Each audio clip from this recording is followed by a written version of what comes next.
Yeah, I'm Andy Hogben. I work at Mirvac. I'm the group procurement manager there, so I look after the sort of the direct supply chain. Today I'm just going to talk about sort of split into two sort of sections. The first one I'm just going to say how we framed it at Mirvac, and that'll touch on a lot of what Robin's discussed. And then the second approach is really sort of deep dive into how we're going to address it and what we're really going to do. So really sort of framing the act is for us quite important, because we really want to make sure that people understand that it's a problem, that it's serious, but it is something that we can sort of help with here. And the way that we've done that is we've sort of put together a anti-slavery steering committee. So it's an ASCA committee, which I think is quite an appropriate name, as we're going to figure out what we're going to do through our sort of supply chain. So we have been using sort of some of the walk-free stats that you saw earlier. I think everybody does, but they're the leading sort of stats. So it's really for us to make sure that we understand that it's a problem that's here as well as in our supply chain, but more importantly, really, that it's actually these numbers are current, because if you're a bit like me and a bit old, back in the 80s and 90s when Nike had their sweatshops and all those sorts of things bubbled to a head, we thought that maybe this sort of problem had sort of gone away, but it hasn't. In fact, it's probably got a lot worse. So that's why we try and frame it, to make sure that people understand these are current. This is sort of happening now.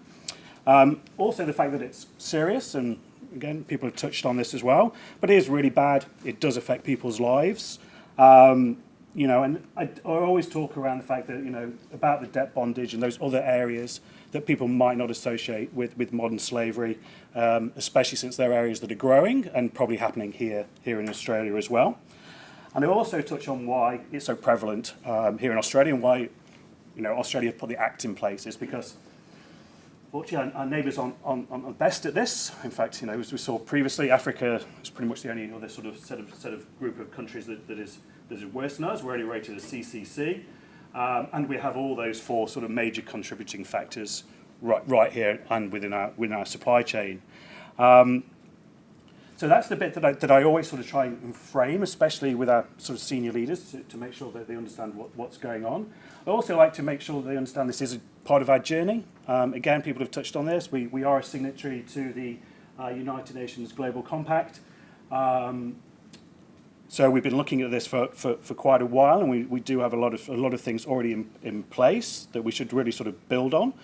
I also touch on the fact that, as mentioned, these are criminal offences. I'd like to cover that off, because people think that they have that thought in their mind, and then they think, that's a deterrent, that should be sorting this out.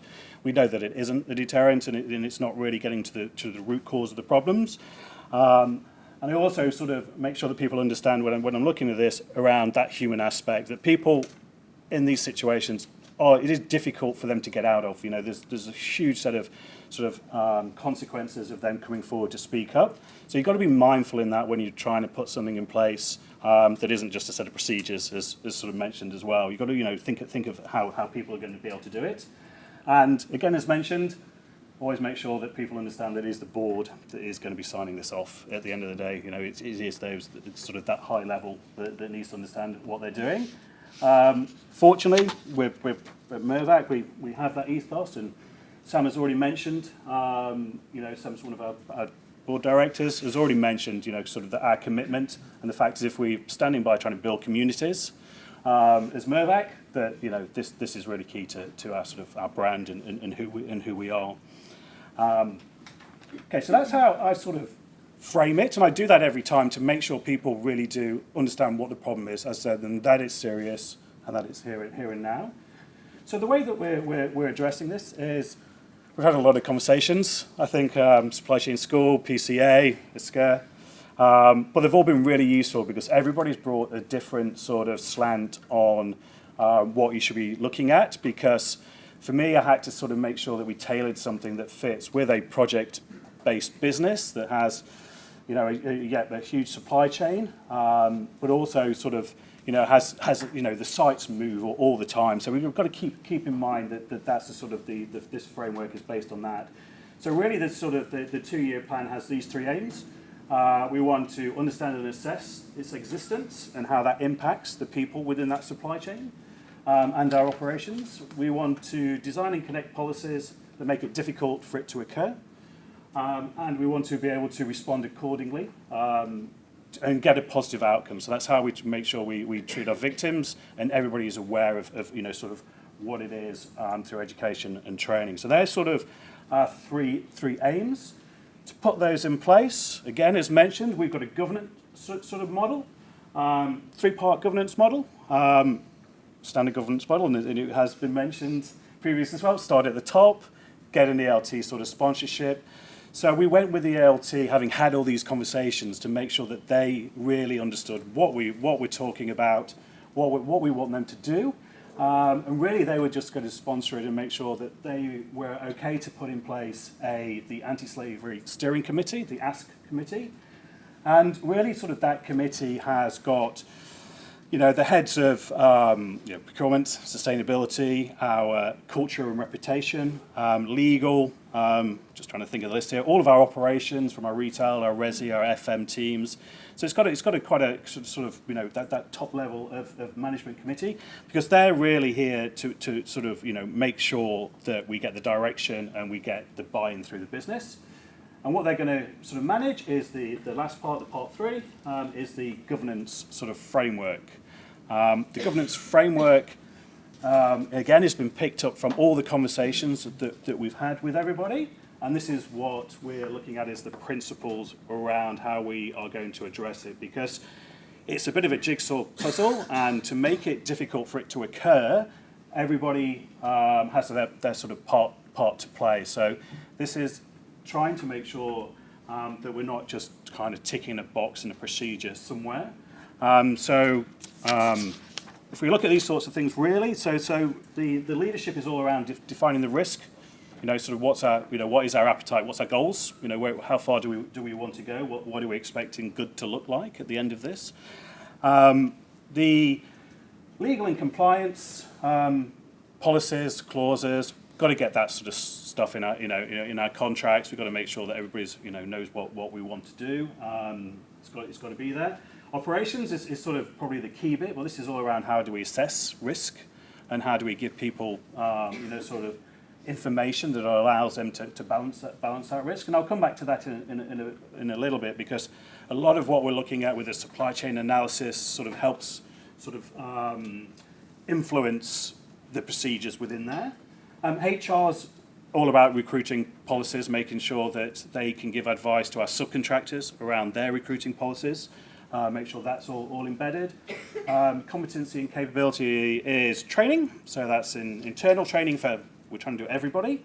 Specialist training for key people that maybe going overseas to look at factories or sort of have those sorts of decisions, as well as some ELT training so that the people kind of understand sort of where we're heading. Incident management, that's a bit of a tough one. How do we respond? So it's a very big open question. It's probably the least defined at the moment, but in all honesty, we're kind of hoping that en masse, a victim support group will be identified as the one that we can put on all the posters as we're going through it, so that everybody can go to the same place and make sure that the victims are, get the best care they can when we see it, because we aren't going to be, sort of particularly well prepared to deal with them if we find it. Collaboration, I think, is actually sort of probably one of the more important ones on here, because I think it's only together that we'll really be able to have that mass impact on this problem. Monitoring and audit, we've got to put something in place to see how we're doing, but this also has been influenced around how do we assess our effectiveness as part of the ACTS reporting.